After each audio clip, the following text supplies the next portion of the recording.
Likod kundi yung word na Emmanuel. Na ang ibig sabihin po ay God is with us. Tingnan niyo po yung katabi po ninyo. Nandiyan po ba si Lord? Kasama niya ba si Lord? Amen. So yung katabi po niyo na yan, parang si Lord niyo na rin yung katabi niyo. Amen. So ganyan ang ibig sabihin po nun. So ito ay katuparan ng propesiya. Sa totoo lang po, yung Matthew chapter 1 verse 23, merong prophecy si Prophet Isaiah na naisulat niya sa Isaiah chapter 7 verse 14 na nagkaroon ng kaganapan in Matthew chapter 1 verse 23. Kaya nga dito mapapansin natin, even the Bible, talagang nagtutugma-tugma lahat ng propesiya. Even then, church, yung pangako ng Diyos nagtutugma sa lahat ng propesiya in the Old Testament. Kaya nga ito po ay pagpapakita na mula sa langit, ipinanganak ang isang batang banal na tinatawag na Emmanuel, na ang Diyos ay sumasa lahat o sumasa atin. Kaya nga ito ay pagkakaroon o nagkaroon ng kaganapan. At sa loob ng 33 taon na buhay ang Panginoong Hesukristo bilang isang taong banal at walang bahid ng kasalanan na nakasama ng sinumang tao, especially na sa kapanahunan niya at even sa generations natin ngayon. Yun ang ibig sabihin ng pangalan niya, Emmanuel. Hindi lang siya nakasama noon, kundi maging hanggang ngayon, kasama pa rin natin siya. Tingnan niyo po ako. Nakikita niyo po ako? Di ba ang pogi? Diba? Ganyan kapogi si Lord eh. Di ba? Tawa po kayo, joke po yun. Parang walang ka. Nagkape ho ba kayo? Parang kulang kayo sa kape. Okay? Palakpakan po natin nga po si Lord. Tingnan niyo rin din yung katabi niyo. Diba? Sumasa kanila si Lord. Kaya nga ang gaganda, ang gugwapo ng mga Kristiyano eh. Naniniwala po kayo doon. Parang nung nakita niyo yung katabi niyo, parang, parang hindi din. Parang ganun yung reaction. Hindi. Maniwala po kayo kasi sumasa kanya ang Lord. Even sa atin din, sumasa atin ang Panginoon. Okay po? Kaya nga sabi nga po rito, sabi po rito, hanggang sa atin, sa generations natin, kasama natin ang Panginoon. Amen? Meron po papakitang picture po sa inyo. Sige nga po, paki-flash. Sige po. Yan. Pamilyar po kayo sa larong yan. Taas po kamay ang pamilyar po. For sure, mga kabataan, alam na alam yan. Yan. Di ba, actually po, yung laro po na yan, ay tawag po rito, ay nakilala ng isang developer sa US noong June 2018. At ang dami pong nahumaling, kahit po ako nahumaling po ako sa laro na yan, kasi hindi lang iisa, kundi pang maramihang laro yan. Okay po, or po pwedeng marami ang sumali dyan. Okay? So, ito pong laro na to, ay pwedeng lumikha o lahukan ng 4 or hanggang 15 manlalaro. Kaya lang, ang problema kasi, medyo hindi nga lang mag-konsepto kasi nito. Sa totoo lang po, ang laro po na yan, pagalingan magsinungaling. Tama po ba? Uy, hindi ako. Actually, naalala ko po yan, nung pandemic ba yan? Pandemic, nilalaro po namin yan. So, lahat po kami magkakasama. Alam niyo po, diyan ko po nakita na yung laro na yan, nag-iisang laro na ang lahat ng kalahok o naglalaro, tahimik. Tahimik yan, hindi mo mapapagsalita. Tapos magkakaroon lang ng part yan na kung saan, halimbawa, meron kasing concept kasi dyan na merong mamamatay. Tapos pagka namatay, ire-report yan ng kasama niya. Uy, may namatay. Sino yung namatay? Gato ganyan. Tapos ako nakita ko ang huling kasama niyan, si ganto, si ganyan. Ganyan ang konsepto po ng laro na yan. Actually, meron pong ang mechanics ng game ay malaman kung sino yung impostor sa grupo. Ibig sabihin ng impostor ay hindi siya bilong doon sa grupo na yon. Okay? So ang tawag po doon sa grupo is crewmate Ang tawag naman po doon sa killer or ay impostor. Kaya nga, ang concept po niyan, ang kailangan gawin ng crewmate is ibunyag. Okay po? Ibunyag kung sino yung impostor sa kanila. Ang target naman ng impostor diyan is para maubos yung mga kasama niya kasi siya yung killer diyan eh. Okay po? So nga lang, etong laro na to, kaya ko po siya in-explain, medyo may hawig kasi siya doon sa ating pag-uusapan today. Though ang laro na ito ay medyo malayo sa konsepto o topic ng pag-uusapan natin, pero katulad ng crewmate, church, kailangan nating mabunyag ang kaluwalhatian ng Diyos. Okay po? Kailangan mabunyag ang kaluwalhatian ng Diyos sa lahat. Kaya naman mga kapatid, samahan ninyo po kung ibunyag ang salita ng Diyos sa ating tema na may pinamagatang Among Us. Palakpakan natin si Lord. The glory revealed. Yan kasi yung Among Us na nilalaro natin para mabunyag kung sino yung killer. Eto, bubunyag natin kung ano ang kaluwalhatian ng Diyos na taglay-taglay ng bawat isa. Amen po? 4 na mahalaga o 4 important revelations of God glory or God's glory. 4 na mahalagang revelasyon tungkol sa kaluwalhatian ng Diyos. Amen po ba? Basahin po natin ang ating key verse na makikita po natin in John chapter 1, verse 14. Alam ko po, familiar na po kayo sa verse na to. Sabay-sabay po nating basahin. 1, 2, 3, go! The Word became flesh and made His dwell among us. We have seen His glory and the glory of the one and only Son, who came from Father, full of grace and truth. Purihin ang pagkabasa ng salita ng Diyos, tayo po'y manalangin. Panginoon, marami pong salamat sa mga oras na ito na minsan pa binigyan po kami ng pagkakataon na makapakinig ng iyong salita. Marami ding salamat, O Lord God, sa mga flocks mo, Panginoon, on-site and online, na nagtubili, Panginoon, na makinig ng iyong salita. Even ang abang lingkod mo, Panginoon, ay wala sa harapan mo, Panginoon, O God, kaya naman ikaw ang mangusap sa mga flocks mo, O Lord God, na nakikinig ngayon. Lord, balutan mo ng banal na Espiritu, maintindihan namin ang iyong salita, nang sa ganon, may apply namin ang iyong salita ng walang labis at walang kulang. Sa pangalan ng Panginoong Yesus. Amen and amen. Palakpakan po natin ang ating Panginoon. Again, 4 important revelations about God's glory. And number 1, hindi na po magpapaligoy pa. Yan, sige po. Number 1, doon ay the Word became flesh. God presence among us. So mapapansin po natin, yung sulat na the Word became flesh is God's incarnation. And the Word who is eternal and divine stepped into our human experience. Ibig sabihin po rito, even ang Panginoong Yesus ay nagkatawang tao o yung Diyos na nagkatawang tao para maintindihan at ma-experience niya yung pagiging tao.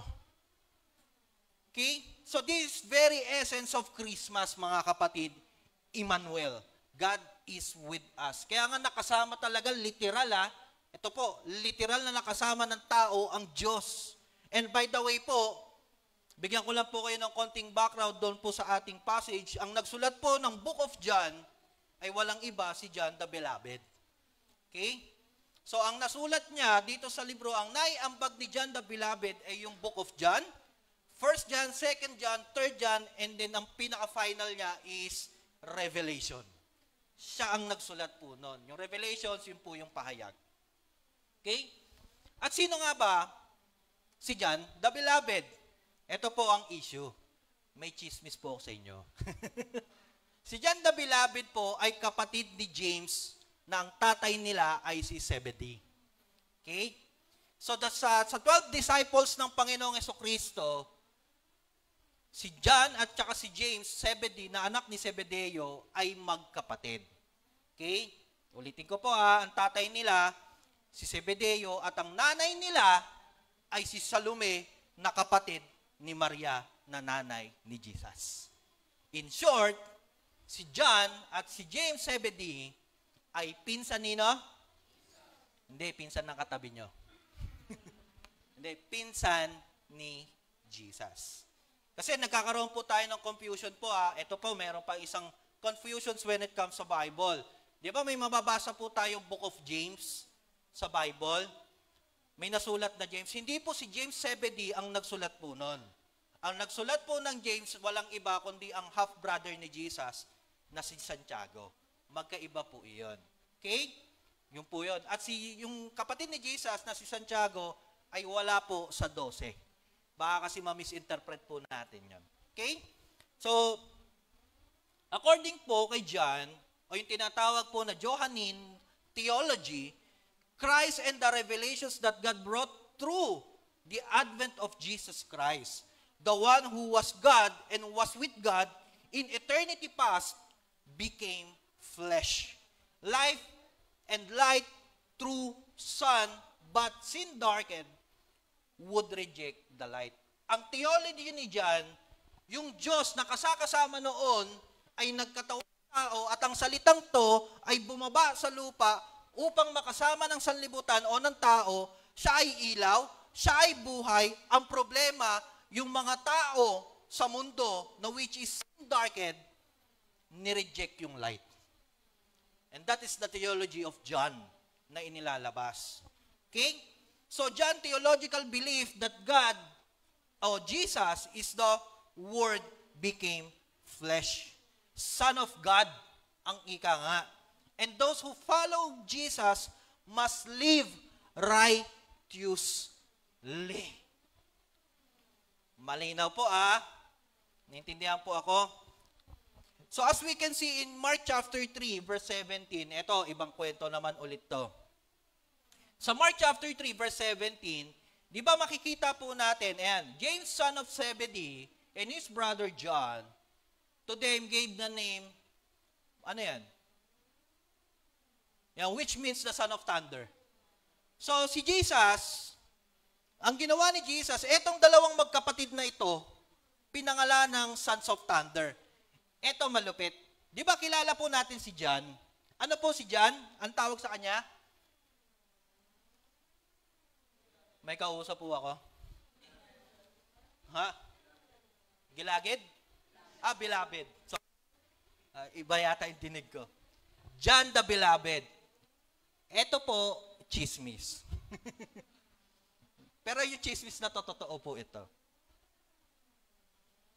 Kaya kung bakit pinangalanan ng Panginoong Jesus etong magkapatid na ito na tinatawag na Son of Thunder, kasi ito, because they are bold, fiery, and sometimes reactive personality by their temper and quick to anger. Wow. Talaga ba? Sabi ng Bible, ang sabi sa kanya, John the Beloved, pambihira mainitin pala ulo. Mabilis mabugnot. So ang layo ng John the Beloved, dito sa sinasabi ngayon, by the way, mga church, 4 na libro po ang sinearch ko po dito para maintindihan ko lang ito. Okay? At nagulat po ako sa revelations na ito. Kasi ang tindi talaga So ibang-iba yung personality ni John, doon sa bansag, sa kanya, John the Beloved, tapos magagalitin, mainit ulo. Ika nga po, sa word po natin, sobra impulsive ng taong to. Na konting kibot, kapag hindi kanya trip, baka gulpihin kanya. Pwedeng ganon. Okay? So, sabi nga po rito, ito pang magandang revelation. Si John ay namuhay into Jerusalem. Actually, isa siya sa mga naging founder ng early church. Kaya lang ang problema, nagkaroon ng destruction sa Jerusalem, kaya si John nauwi sa Ephesus. At doon sa Ephesus po, nung doon na siya nakatira, doon niya na po nasulat itong mga libro niya. Okay? Ito maganda. Ang kasama po niya sa paglilimbag ay yung kanyang mga estudyante na sila Polycarp, Papias, Ignatius, Tatian, and also Theophilus. Di ba familiar po kayo kay Theophilus? Laging sinusulatan ni Luke yan, mahal kong Theophilus. Di ba? Estudyante pala to ni John. At ito pong mga nabanggit kong pangalan, sila lamang po ay may pinakamalaking ambag sa Kristyanismo natin ngayon. Bakit? Kasi sila po ang tinatawag na Apostolic Fathers. Ang Apostolic Fathers po, sila po ang mga bumabangga sa mga heretikong aral, katulad ni Marcion. Okay? Sila ang bumabangga ron. Kasi kila Marcion, yun yung tinatawag, laging binabanggit ni Pastor yung from wisdom, magkakaroon ng changes ang tao, hindi. Binangga nila yon at inilahad nila, inexplain nila, nilahad nila yung mismong Bible. Okay? So now, bakit ko nabanggit yung part po na ito? Kasi nga po, ang background po kasi ng authors na ito ay para maintindihan natin kung saan nanggagaling si John. Okay? Kasi ang alam lang natin po, katulad ng binabanggit ko, mapagmahal. Pero ang layo pala ng personality ni John sa pagiging beloved. Bakit kaya siya beloved? Because he loved Jesus so much. Kaya siya beloved. At the same time, malapit siya sa Panginoong Jesucristo. Hindi lang siya malapit personally or doon sa mismong katawan, kundi malapit talaga siya, relationship. Kasi pinsan siya ni Jesus. Amen po. Naiintindihan po, palakpakan naman natin si Lord. Saglit lang po ito, para lang po tayo nag-aaral lang konti. Para maintindihan lang natin yung author. Amen? So, kaya ganun po ang bansag po sa kanya. Kaya lang, sabi ko nga po, ang attitude at character ni John ay hot temper, mainitin ulo, magagalitin. Tingnan niyo po yung katabi niyo. Buti na lang, nabago din yan. Buti rin, nabago din. Amen? So now, according to John's belief, like what I said before, he believed that the Word is God na nagkatawang tao because the Word loves the world. Ulitin ko po, bakit nagkatawang tao yung Diyos o yung salita? Because the Word loves the world. Ibig sabihin, mahal ng salita ang mundo. Kaya nais niyang iligtas ito. Kaya nga po, in this passage po, ng John chapter 1, verse 14, ang Greek word po ng word dyan ay logos. Sige nga po, pakinext nga po. The Greek of word is logos, which means word, discourse, or reason. Ito po ay related po sa isang Greek verb na tinatawag pong I say. O ang pinaka-root word po niya is logic. Ibig sabihin po. So sa filosofiya, ang logos ay may iba't ibang kahulugan. Kabilang ang paglalarawan, teorya, paliwanag, dahilan, kapangyarihan ng pangangatwiran, prinsipyo, ratio, at prosa. So actually, ang unang nagbanggit or gumamit niyan ng logos na yan ay si Heraclitus. Isa po siya sa mga philosopher na kung saan dumating ang panahon, ginamit na rin nila Plato at saka ni Aristotle. Yung pagkakagamit naman ni Plato at ni Aristotle ng word na logos ay nagsasalamin sa likas ng Diyos. Pero in a biblical aspect po, syempre biblical tayo yun naman kasi philosophy yun. Sila Aristotle. So in a biblical sense, in the first chapter of the gospel, according to John, Jesus is identified as the Logos, which means the Word, incarnate or made flesh. Are you learning? Natututo po ba kayo? Ang sarap matuto, no? Parang hindi po kayo masaya. Seryoso daw. Amen. Again po, church, pag inantok, huwag pong gigisingin. Tapikin, ipaghele, bigyan ng kumot. Mga ushers po, paki-ready po yung kunan at kumot po. Ready po? Okay, good. Huwag pong gigisingin po. Hayaan po natin magpahinga, baka kasi pagod. Amen? Litin ko po balik po ako sa topic natin. In a biblical aspect po, yung word na logos, according to John's theology or belief, Jesus is Logos. Amen. Nandiyan pa po ba? May kausap pa po ba ako?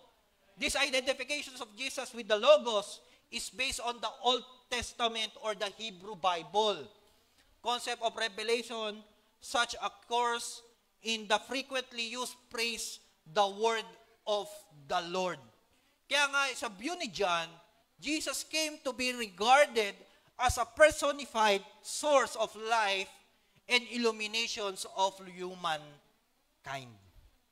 Kaya nga according kay John po, the interpretations of Logos as inseparable from the person of Jesus. Ibig sabihin, nasa Panginoon talaga at hindi mo po pwedeng ihiwalay. Kaya po, si Jesus mismo ang Logos. Now, makikita natin na bumaba mula sa langit patungo dito sa lupa o sa mundo upang makasama natin ang Diyos. Iyan ang ibig sabihin talaga nun. Amen? Ang ganda. Kaya nga po, church, sa kaganapan ng Word became flesh, meron pong tinatawag na two views. Ang unang-unang views na makikita po natin dyan is God's humility. Bakit ko po nasabi? Pastor, bakit nyo nasabi na God's humility? Tignan po natin. Siya yung nag-create ng universe. Siya yung nag-form sa ating lahat. Lahat ng nakikita mo, siya ang may likha. Pero nung ipinanganak ang Panginoong Yesus, bakit sinabing humility? Saan siya pinanganak? Saan? Sabsaban. Actually, pwede naman gawin ng Diyos kasi all-knowing yung Diyos, all-powerful, di ba ang Diyos? Tama po ba ako? Kaya niyang gawin lahat po. Pwede naman siyang ipanganak in the royal blood talaga eh. Yung pinanganak galing mismo sa mga hari. Tama po, di ba? Pwede siyang ipanganak as bilang mayaman, makapangyarihan, influential. Bakit pinanganak sa manger? Bakit pinanganak sa manger? Because Jesus show humility. Nagset ang Panginoon. Ayan, nagbibigta ako. Nagset ang Panginoon ng kanyang karakter. Ano yung karakter ni Jesus? Humility. Tingnan niyo po yung katabi niyo. Humility po ba yan? Purihin ng Panginoong Diyos. Kasi po, sabi ko nga po, pwede siyang ipanganak na king, pwede rin naman siyang ipanganak na warrior eh. But he is vulnerable baby in the manger. Pinagbantaan pa nga buhay eh. Amen? Pinagbantaan yung buhay, papatayin pa eh. Kaya nga lumikas eh. Nagpalipas ng taon, bumalik, at pagbalik, malaki na yung Panginoon. Amen. Actually, hindi lang naman natapos sa pagtangkang pagpapatay sa Panginoon, bata pa lang eh, kundi hanggang sa paglaki rin eh. Tama po ba? Ang daming banta, biruin po ninyo. Kapag ganito pala ang aspeto ng Panginoon, pagka may humility ka, maraming banta sa buhay mo. Does that make sense po? Pag more na mapagpakumbaba ka, ang daming naiinggit sa'yo. Ang daing life-threatened sa'yo. Amen? Purihin ang Panginoong Diyos. Second, sabi ng Philippians chapter 2 verse 7, He made Himself nothing by taking the very nature of a servant. Galing. Diyos pero servant. Saka nakakita na naglinis ng paa. Pero Diyos yun. Saka nakakita ng niyakap ng mga ginagalis na tao. Diyos yun. Actually, kahit naman sa panahon natin ngayon, nababastos nga natin si Lord nang hindi natin namamalayan. Pero Diyos yun. Amen? Pangalawa is God's accessibility. Becoming flesh, God made Himself accessible to human or the humanity. We walk among us, spoke our language, and experienced our struggle. He know what it means to be human. ramdam ka ni Lord. Alam ni Lord ang sitwasyon mo kasi nga nagkatawang tao siya. Isa rin din sa purpose ng Panginoon kung bakit siya bumaba dito sa lupa is para maintindihan tayong lahat. Naiintindihan ka niya, naiintindihan niya ako, naiintindihan tayo na mag-intindihan tayo. Yun ang sabi ni Lord. Amen? Kaya nga po, anong lesson? And this is the lesson. Sa pagiging tao ng salita, inabot niya ang lahat at binigyan tayo ng pagkakataong makausap siya at magkaroon ng relasyon sa Kanya. Sa madaling salita, nag-adjust si Lord, mag-adjust ka din. Pangalawa, ang Diyos na bumaba ay Diyos na mapagpakumbaba. Mula siya sa langit, pababa sa lupa. Literal na bumaba sa lupa at ang kanyang puso ay down to earth. Laging tandaan, Proverbs 3:34, He mocks proud mockers but show favor to the humble and oppressed. Humble ang Diyos, humble ka din dapat. 3. Si Jesus ay may katangian ng simpatya and empatiya. Ramdam ka niya at nakikita siya at nakikisa siya sa nararamdaman ng bawat isa. Nahihirapan ka, pero mas nasasaktan ang Panginoon sa tuwing nakikita ka niyang nahihirapan. Ang kagandahan nito, sa hirap at ginhawa, kasama mo si Jesus. Amen. Palakpakan natin ang Panginoon. Pangalawa, in point number 2, may this dwell among us. God's desire for relationship. Yan pa rin po yung verse po natin, yung passage po natin. In John chapter 1, verse 14. The Word became flesh and made His dwelling among us. He have seen His glory, the glory of the only one and only Son who came from the Father, full of grace and truth. The praise made His dwell among us is echo the Old Testament imaginary of the tabernacle, where God's presence dwell among the Israelites in the wilderness. Yung word po na dwell ay hango po yan sa Old Testament na nagsisignify na pananahan ng Diyos, especially na po doon sa ginawang tabernacle nung panahon po ang Israel ay nasa wilderness.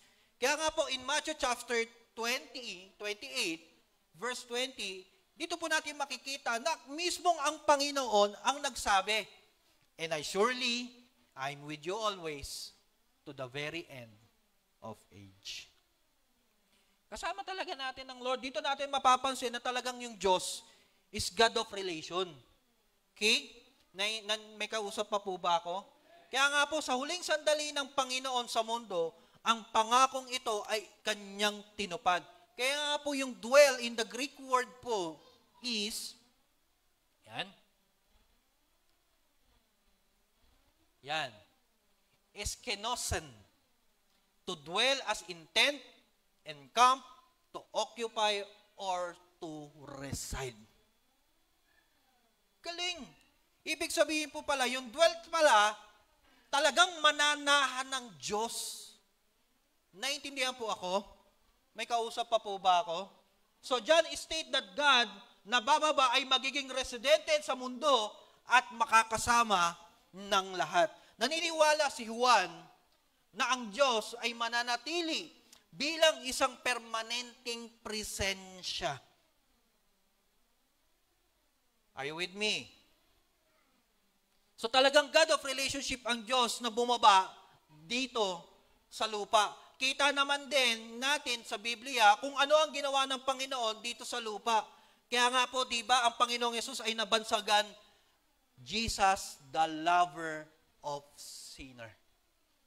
Relationship ang habol eh. Amen? Yan, tingnan niyo po yung katabi niyo, may relasyon ho ba kayo dyan? As bilang kaibigan po, o kung katabi niyo yung asawa niyo, intimate pa ba yung inyong relationship? Diba? Kasi yung Diyos natin, Diyos ng relasyon eh. Amen po? Actually, ayun naman talaga ang ministry ng Panginoon. Iligtas ang mga naliligaw. Hindi naligaw. Magkaiba po yung naliligaw sa naligaw. At iba pa rin po yung ligawin. Iba yun. Ha? Iligtas ang naliligaw. At kasama tayo mga kapatid sa ligtas ng Panginoong Hesukristo. Amen? Sa John chapter 3 verse 16, ipinakita yung love ng Diyos sa sanlibutan. Ang tawag po doon ay unconditional love. Okay? Na ang Greek word po is agapao or agape love. Okay? So, pero don't get me wrong po mga kapatid. Kasi diba, tayo, lagi po na, sabi ko nga po, yung book of John is, nagsisignify siya as love daw. Okay? The book of John, ayon sa mga naririnig natin, at even sa perspective natin, ang book of John ay tungkol sa love. Dahil nga po, nag-conclude tayo sa verse po na yan, John 3:16. Pero po, ito po magandang revelations. The book of John, ayon sa original author, ay tungkol sa pagiging Son of God ni Jesus, at salvation is a gift of God, and it's obtainable only through belief. Hindi about siya sa love, ang book of John. Tungkol yan sa nag-iisang Diyos na anak mismo o ang Panginoong Hesukristo na anak ng Diyos na ang kaligtasan lamang ay matatagpuan at mararamdaman kapag ka naniwala ka sa Kanya. Yan ang ibig sabihin ng John. Kaya nga po mga kapatid, baguhin na natin yung thinking natin, hindi, book of love yan. Hindi book of love yan. May part lang dyan na book of love, pero ang sinisignify rito is all about the salvations of humankind. Amen po. Nandiyan pa po ba tayo? The bottom line is this. The book of John is not about the book of love. It talks about the deity of Jesus as Son of the living God and the 7 I Ams. Yan, makikita po natin. Ano yung 7 I Am ni Jesus? I am the bread of life. I am light of the world. I am the door. I am the good shepherd. I am the resurrection and the life. Ano pa yon? I am the way, the truth, and the life. Yan ang nagsisignify po sa book of John. Yan ang binabakbak, yan ang ipinupus ni Apostle John. Ito ay pagpapakita na kasama natin ang Panginoong Yesus because Jesus is the omnipresent God. Palakpakan naman natin po si Lord. Dwelling Jesus ay literal at spiritual. Kaya nga po dito papasok yung word na God's intimacy. God's dwelling is not about a physical building but about living in our hearts. Revelation chapter 21 verse 3, and I heard a loud voice from the throne saying, look, God's dwelling place is now among the people, and He will dwell with them. They will be His people, and God Himself will be with them and be their God. Church, 2,000 years ago, nakasama ng tao ang Diyos tangibly. Nahahawakan, nakakausap, naaakbayan, nayayakap. Now, sa panahon natin ngayon, kasama pa rin, wag po kayong malungkot kasi kasama pa rin natin ang Diyos. Intangibly nga lang. Why? Because nasa atin yung Spirit of God. And that is the Holy Ghost. Amen? Makikita natin, sinabi ng Panginoon in Acts chapter 1, verse 1 to 11, na may gagabay sa bawat isa na another advocate, which is the Holy Spirit or the Holy Ghost. Church, even Apostle said in 1 John chapter 3, verse 7, sige nga po, paki-flash nga po, dear children, do not let anyone lead you astray.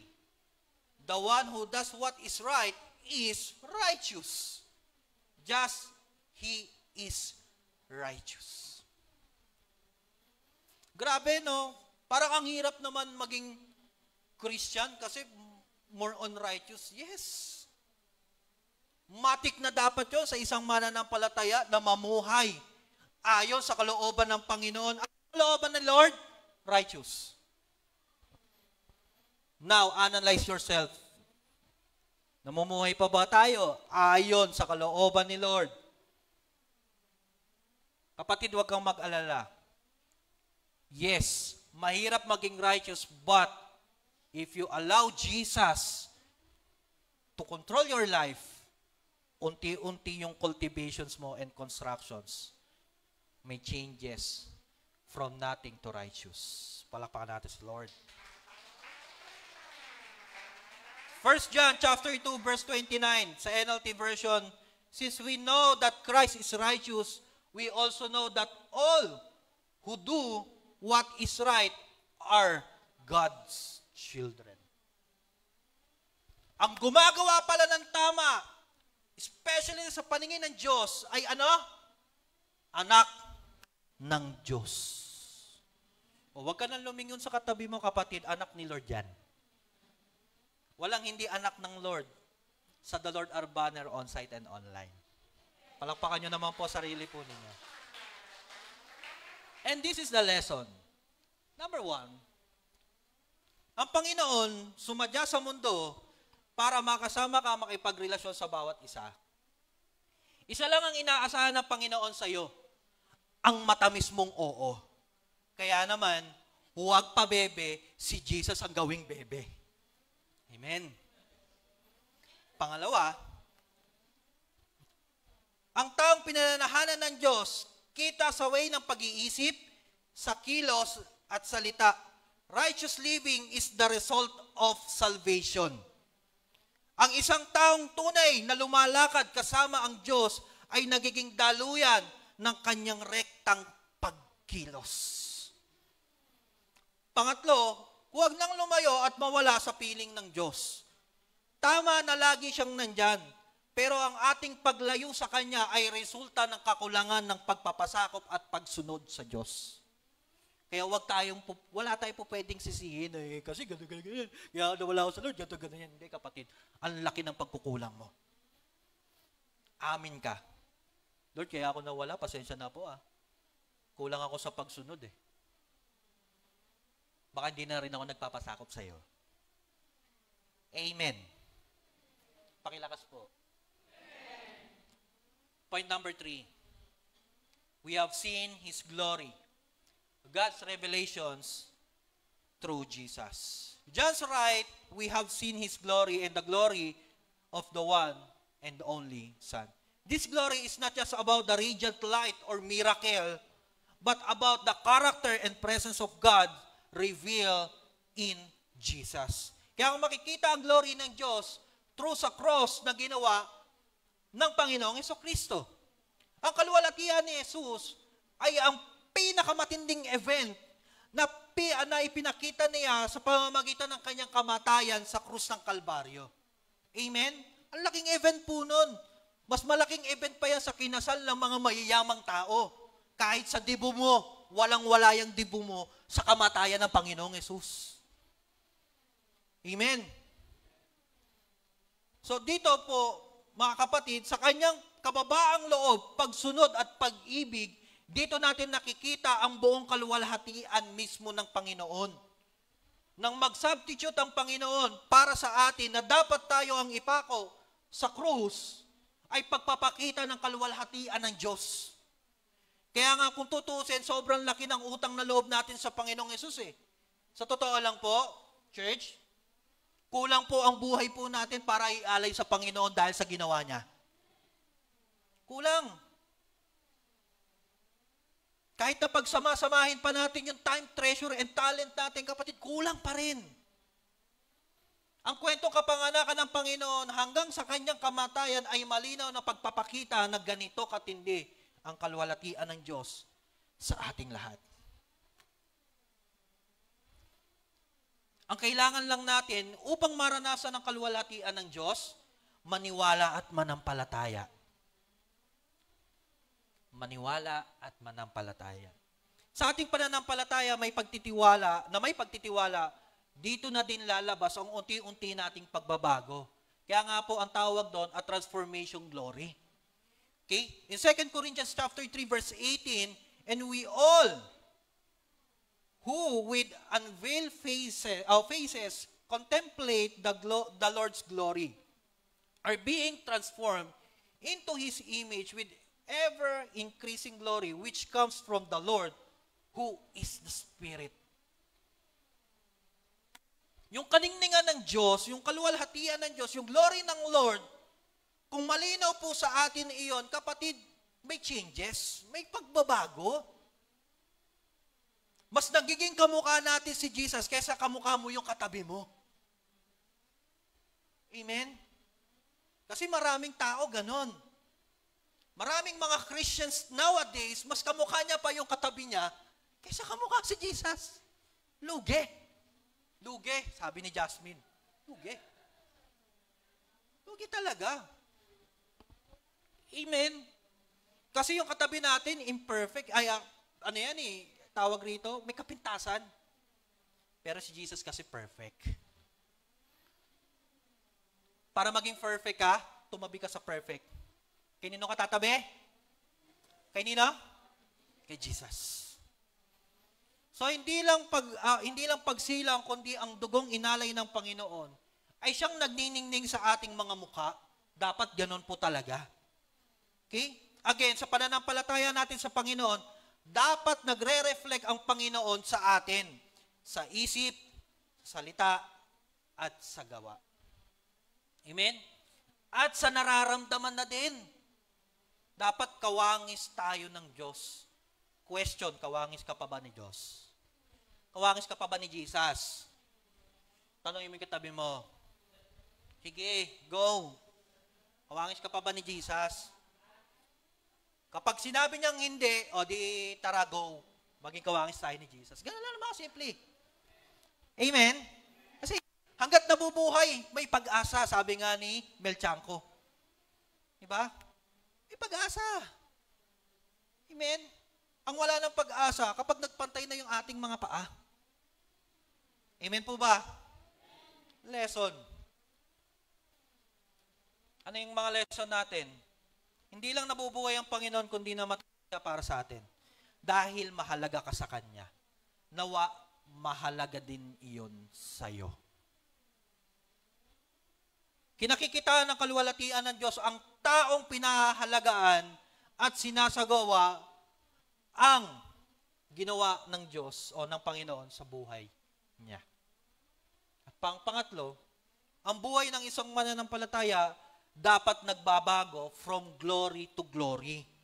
Marami kasing Christians nowadays from glory to ugly. Huwag kang titingin pagka ugly, huwag kang titingin sa katabi. Ha? Okay? Many Christians nowadays from glory to ugly. May changes, hindi nga lang glory ng Diyos. From committed to committed. Amen. May kausap po ba ako? Sabi ni Pastor, bato-bato sa langit ang tamaan daw ay laksan po ninyo, para di po kayo kumain eh. Umilag daw. Magbago. Magsisi. Ako po, sa akin, iba. Bato-bato sa langit, ang tamaan, unicorn. Bukol eh. Di ba? Joke lang po. Basta pagka-joke po, wag nyo pong patayin yung joke ko. Tawa po kayo kahit corny po. Pagbigyan nyo na po ako. Pang-apat and last. Full of grace and truth. God's perfect balance. Finally, John describes Jesus as being full of grace and truth. Those two attributes are perfectly balanced in Him. Meron pong dalawa kasi tayong point of view na ipinakikita po sa ating passage. Na kung saan, ito yung nagmamanifest sa kaluwalhatian ng Diyos o ng Panginoong Jesucristo. Unang-una po is grace. Yan. Number one is grace. Jesus offers us unmerited favor through His life, death, and resurrection. We receive forgiveness and salvation. Tama po ba? Nanas po tayo ng forgiveness. Napatawad po tayo ng Diyos at this time, iniligtas tayo ng Diyos. Amen po. Lahat ay nakaranas ng kahabagan ng Diyos. Ang kaligtasan natin ay dulot ng habag ng Diyos.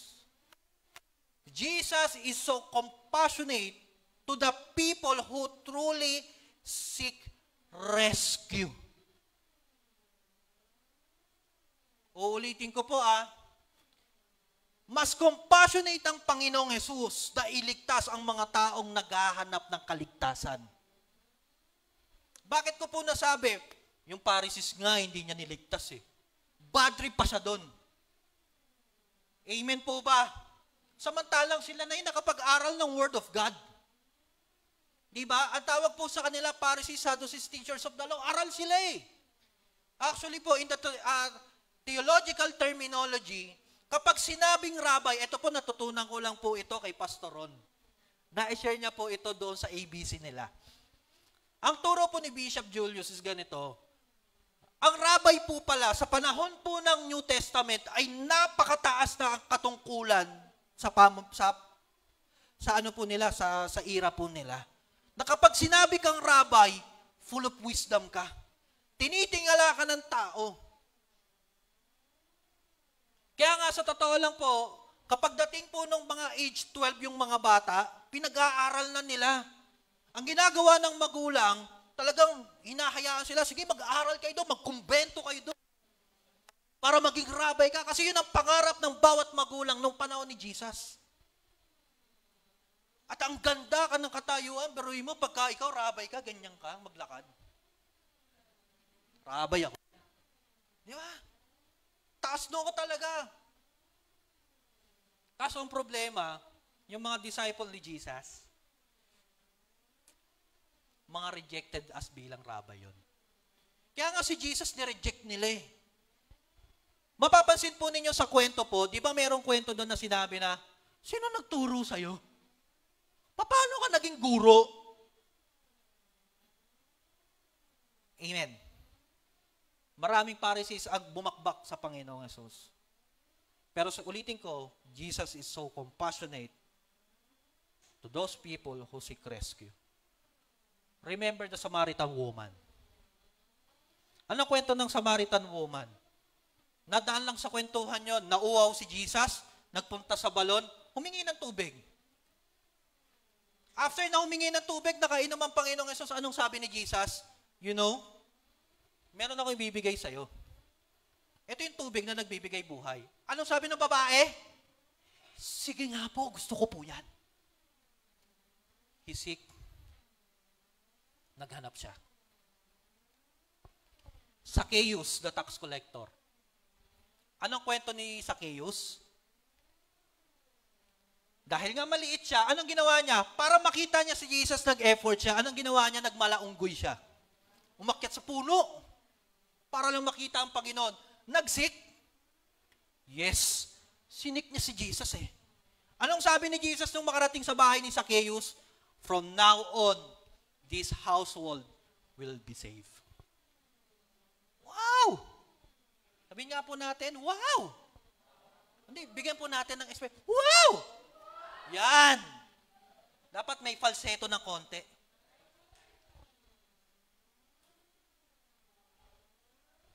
Jairus, the synagogue leader. Sinik niya si Jesus. Bakit niya sinik? Mamamatay na yung anak niya eh. Doon along that story of Jairus, the leader of synagogue, meron pang babae doon na dinudugo, na nasingit sa kwento. Anong ginawa? Sinik niya si Lord. Alam niyo po mga kapatid, isa lang ang gusto kong sabihin. Ang kaligtasan ng Panginoong Jesus, hindi ka lang niya pagagalingin physically, pagagalingin ka rin niya spiritually. Combo yun, kapatid. Ang kailangan mo lang, seek. Because God is so compassionate for those who seek. Hindi sick na sakit yung naghahanap talaga. Amen. Isa pang kwento, yung the centurion. Yung Roman soldier. Lord, hindi mo na kailangan pumunta sa bahay ko.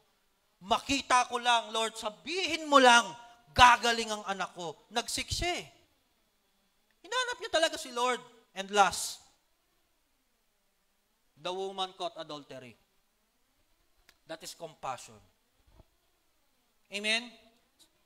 Pero, meron po kasi tayong tawag dito, terminological aspect when it comes sa kwentong to. Many preachers kasi, they are quote the story of the woman caught in adultery.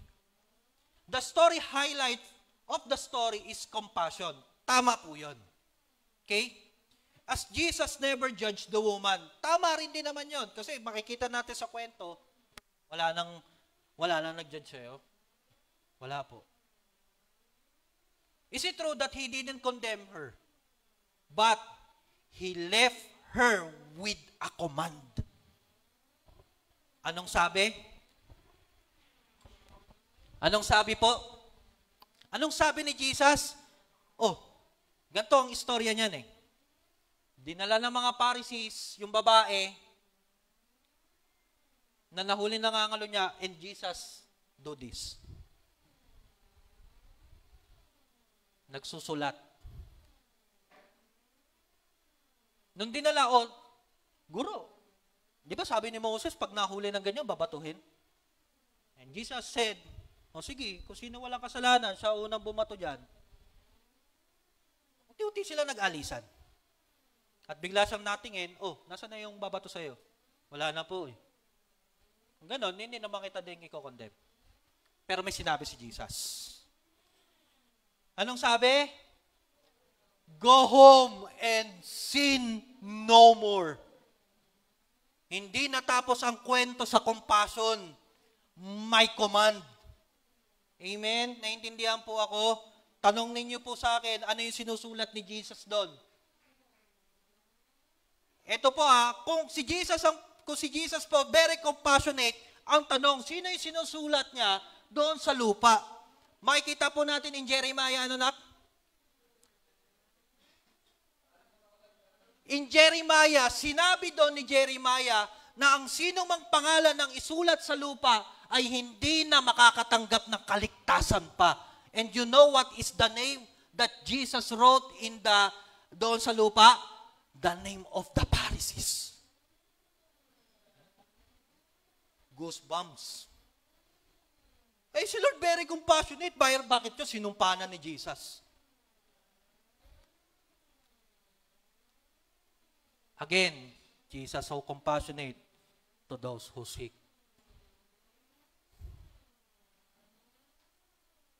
Again, the story is the story of a sinner who is blind to the truth. There's a difference between the story of someone who don't know the truth and someone who already know it. Magkaiba ang istorya na bulag sa katotohanan kesa sa mga alam na ang totoo pero hindi pa rin ginagawa. Again, church, listen to this. Jesus is the truth. Jesus is divine. Jesus is so glory. Nagalit siya sa kasalanan pero hindi siya galit sa makasalanan. Palakpakan naman natin si Lord.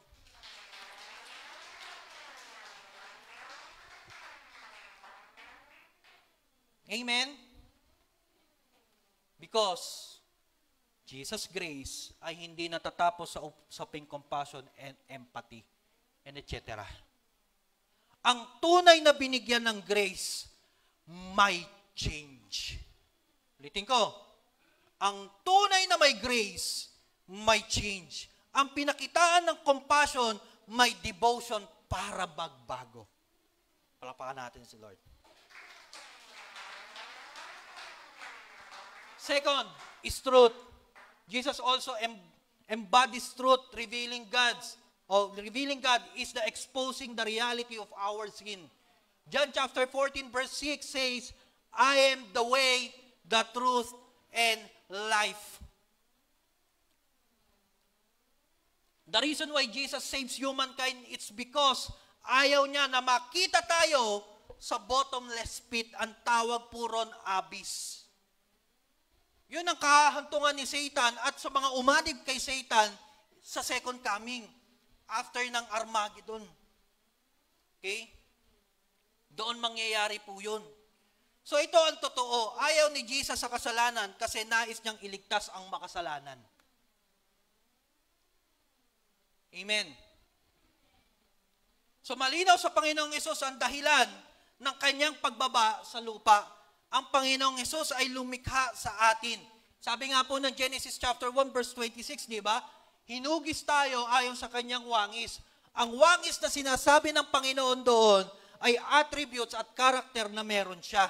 Kaya nga malinaw na sinabi ng Panginoon, kung babasahin po natin yung Genesis 1:26, malinaw na sinabi ng Diyos, ang tao ang siyang mamamahala sa mundo.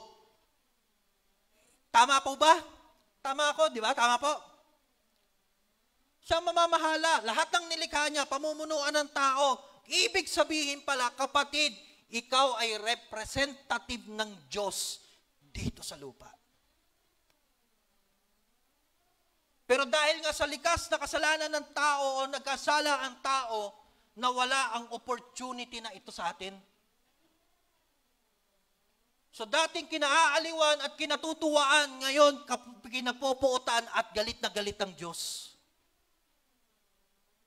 Pero, galing pa rin ang Diyos. Talagang dakila ang Diyos. Mismong siya rin ang gumawa ng rason at dahilan at solusyon para manumbalik ang relasyon at samahan ng tao at ng Diyos. Tayo na nagkasala, siya pa rin ang gumawa para lang manumbalik yung dati nating samahan sa Kanya. Sa pamamagitan ng kamatayan ng Panginoong Hesukristo. Truth is galit ang Diyos sa kasalanan, pero may habag siya sa makasalanan. Again, ito ang totoo. And this is the truth. Galit ang Diyos sa kasalanan, pero may habag siya sa makasalanan. Matuwid ang Diyos, matuwid ang Panginoong Hesus. Balanse ang Diyos, may habag, pero may katuwiran.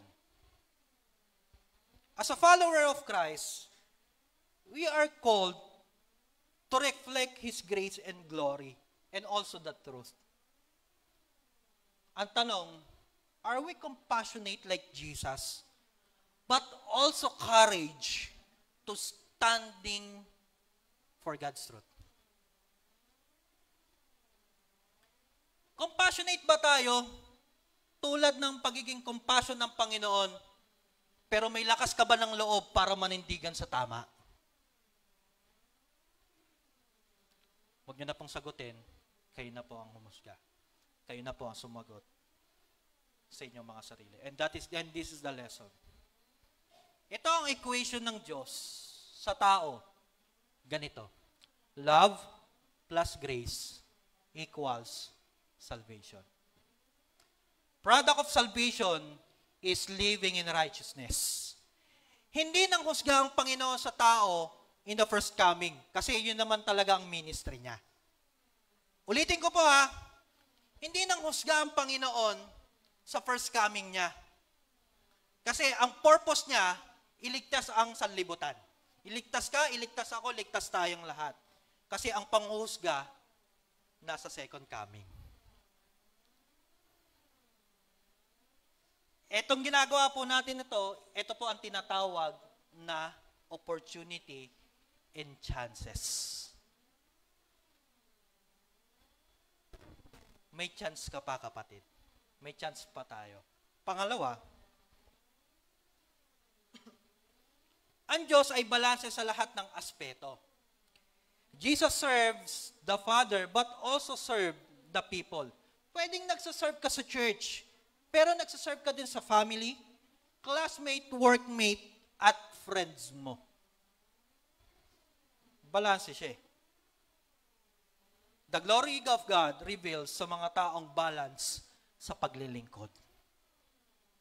Ulitin ko, glory of God reveals sa mga taong balanse sa paglilingkod.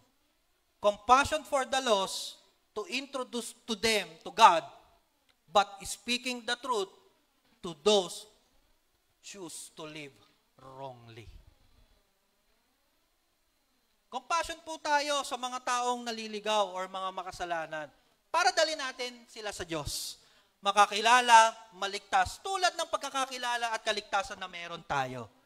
Pero, meron din dapat tayong kalakasan or courage para ituwid ang mga taong nagkakamali. You know, church, nangyayari po kasi minsan, yun po yung tinatawag na, yun nga po yung lagi namin pinag-uusapang mag-asawa. There's a two sins na minsan nagagawa natin nang hindi natin namamalayan. That is the sin of omission and sin of commission. Minsan alam na naman natin na mali, pero hindi natin tinutuwid. Meron namang pagkakamali na minsan hinayaan na lang natin dahil baka may pinagtatakpan tayo. Again, church, ang Panginoon hindi nagtatakip ng kasalanan. Ulitin ko, tulad ng ginawa niya sa Pharisees. Kasi dapat maging malinaw sa ating lahat yun eh. Anong sabi ni Jesus sa mga Pariseo? Aral na tong mga to yung mga Pharisees. Alam na nila yung truth. Anong sabi ni Jesus? Mga impokrito kayo. Mapagimbabaw. Sakit. Kayo po, sabihan kayo, sabihan lang tayo ng pamilya natin, nasasaktan na tayo eh. What more po kaya si Jesus na hindi naman natin kaano-ano? Kita natin, nakuha natin. Minsan ganun tayo eh. Minsan ganun din po ako. Kasi sabi nga, pagkatahimik, tapos na usapan. Hindi po. Kapag nanahimik tayo, hindi matatapos ang issue. Kailangan may resolve. Kailangan ma-resolbahan. Does that make sense po, kapatid? Parang ang tatahimik po ninyo. Hindi po ako galit, hindi po ako naninermon. And that is the truth. Sabi ng Ephesians, the word of the Lord is like a double-edged sword. Masasaktan ka at masasaktan. Tatamaan at tatamaan ka. Tatagos hanggang buto mo. Pero kapatid, still, God give us the free will to choose. Pag tinamaan ka, it's either magbabago ka or hindi ka magbabago. Ito lang sisiguraduhin ko. Kapag nagbago ka, may breakthrough ka. Pag tinamaan ka ng word of Lord, pag tinamaan ka ng word of God, at pinili mong magbago, grabe, may changes ka. May changes ka, at the same time, may breakthrough ka. Ang ganda na magiging resulta mo. Pero kapag hindi tayo nagbago, mga kapatid, especially na ngayon, may transitions na po tayo from 2024 to 2025. Kapag hindi po tayo nagbago, maniwala ka, mananatili kang masasaktan sa salita ng Diyos. Hanggang darating ka sa tinatawag o sinasabi ng 2 Timothy. Na darating ka sa panahon na pakikinggan lang natin ay yung nakakakiliti sa ating tenga. Mawawala na yung essence ng grace and truth na binubuo ng Diyos sa krus ng Kalbaryo. Church, 4 na mahalagang revelasyon tungkol sa kaluwalhatian ng Diyos. Number 1, the Word became flesh. Number 2, made His dwell among us. Number 3, we have seen His glory. And number 4, full of grace and truth. Ang kapanganakan ng Panginoong Hesus ay nagpapakilala o napakalaking biyaya sa ating lahat. Ito ang kaluwalhatian ng Diyos at biyaya sa sangkatauhan. Mga kapatid, sumasa atin ang Panginoong Hesus na dapat itong makita sa buhay natin. Bumaba ang Diyos upang malaman, maranasan at makita ang kalagayan ng bawat isa. Bumaba ang Diyos upang lubos na maunawaan ng tao. Ang resulta nito, kaligtasan para sa iyo. Kasi nangangailangan tayo ng kaligtasan. Naisabihin ni Apostle John o Juan, nang the Word became flesh ay hindi lang isang theological statement, kundi pagpapakita at pag-aanyaya sa atin na makilala, maranasan ang Panginoon personally. If you are feeling distant from God, remember that He came near. Pakiramdam mo, layo na ng Lord, kapatid, hindi siya lumayo sa iyo. Patuloy pa rin siyang lumalapit sa iyo. Kaya nga siya bumaba eh. If you are struggling with life's burden, remember that Jesus is understanding. Naunawaan ka, naintindihan ka ni Lord. Talagang ganun ang buhay. Minsan may mga burden tayo na pinagdadaanan. Pero lagi nga pong nababanggit, it's okay not to be okay, but don't stay that way. Tandaan natin, kapatid, na hindi lang natatapos ang Panginoon sa naiintindihan ka lang niya. Dapat may gagawin ka din. And if you are searching for purpose, remember that His glory transformed and His truth set us free. Ang katotohanan ng siyang magpapalaya sa ating lahat. At ang ating binasa ngayon, ang ating pinag-aralan, ay katotohanan na siyang magpapalaya sa ating lahat. Tayo po tayo lahat.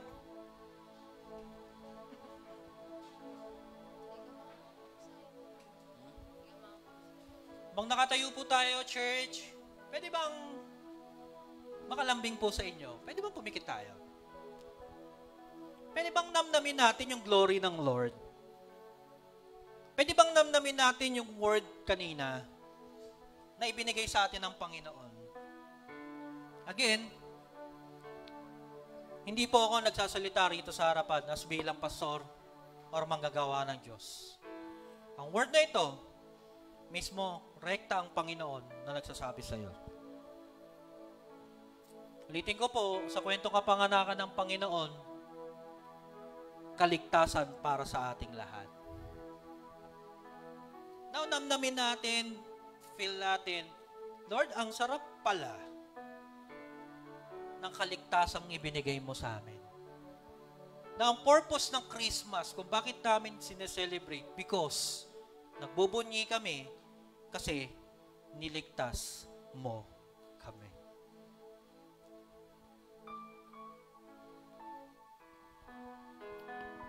Habang kumakanta yung ating worship team, please, church, online and on-site, huwag niyo muna pakialaman yung katabi mo ninyo.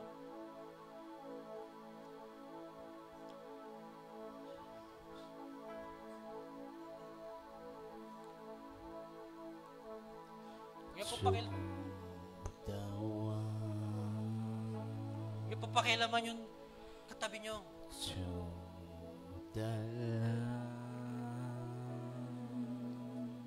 Feel natin yung presence ng Panginoon.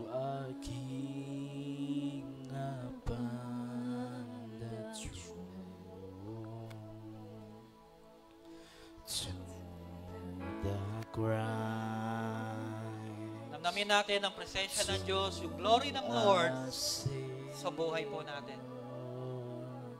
Please don't observe. Kaya mag-alala, kapatid, hindi po ako mawawala dyan. Hindi po ako mawawala sa gitna. Pikit ka! Kausapin mo si Lord.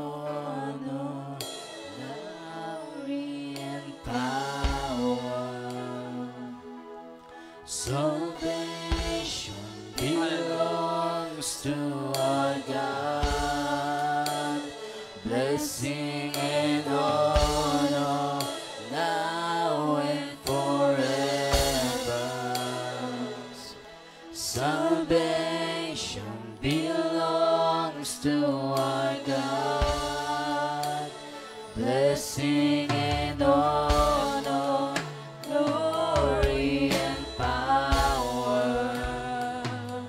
Salvation belongs to our God. Blessing and honor now and forever. Salvation belongs to our God. Blessing and honor. Again, church, ang Panginoon nabubuhay at namatay para sa atin. Sa araw ng Pasko, we will celebrate the Christmas.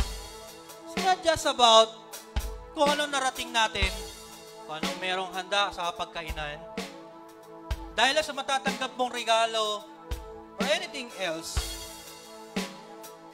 we celebrate Christmas because dahil sa kaligtasang naranasan mo. Dahil sa kaningningan ng Diyos, dahil sa glory ng Diyos, kaya tayo naligtas. Kaya nga po sabi doon sa kanta, blessing and honor. Lahat ng pagpapala, lahat ng karangalan, ay tanging sa Diyos lamang. Lahat ng kaluwalhatian, katuwiran, ay sa Diyos lamang. Ano ang dulot? Salvation belongs to our. Amen? Purihin ang Panginoon Diyos. Once again, let's worship the Lord with this song. Bigay natin yung worship sa Panginoon. Blessing and honor, glory and power. Come on, church! Salvation belongs to our God. Come on, church! Blessing Let's worship and to God. honor, Papurihan natin ang Panginoon. Come on! forever. Come on, church! Gawin nating panalangin ng ating puso. Blessing and honor, glory and power. Salvation belongs to our God. Blessing and honor now and forever.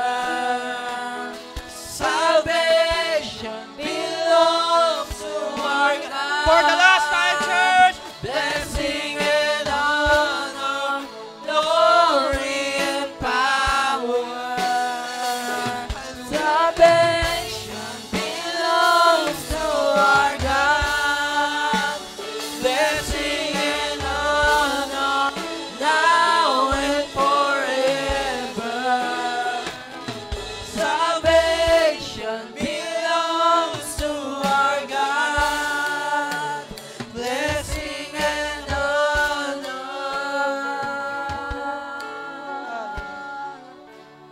Blessing and honor. Lord, maraming salamat, Panginoon. Ang kapanganakan mo ay isang biyaya sa aming lahat. Ang iyong kapanganakan, Panginoon, ay isang karangalan at opportunity para sa aming mga aba. Ang iyong kaluwalhatian, Panginoon, ang siya naming itataas. Ang katotohanan, Panginoon, na inireveal mo, Panginoon, sa pamamagitan ng iyong glory, ang siyang nagdulot ng salvation para sa amin. Lord, we thank you. From this month, Panginoon, from January to December, O God, na matatapos ang taon na naranasan ang katagumpayan sa aming buhay. Breakthrough, hardship man yan, Panginoon, binabalik namin sa iyo. Lahat ng papuri, kadakilaan. Lord, I pray for my brethren, O God. For those who seek, they will receive compassion. For those who seek salvation, right now, Panginoon, maranasan nila.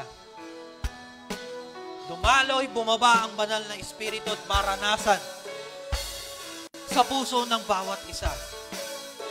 Hindi kami papayag, O Lord, na matatapos ang taon na hindi kami napagpala ng iyong salita. Hindi kami napagpala ng iyong kapangyarihan. Maraming salamat, Panginoon. Thank you, lahat ng papuri, kadakilaan.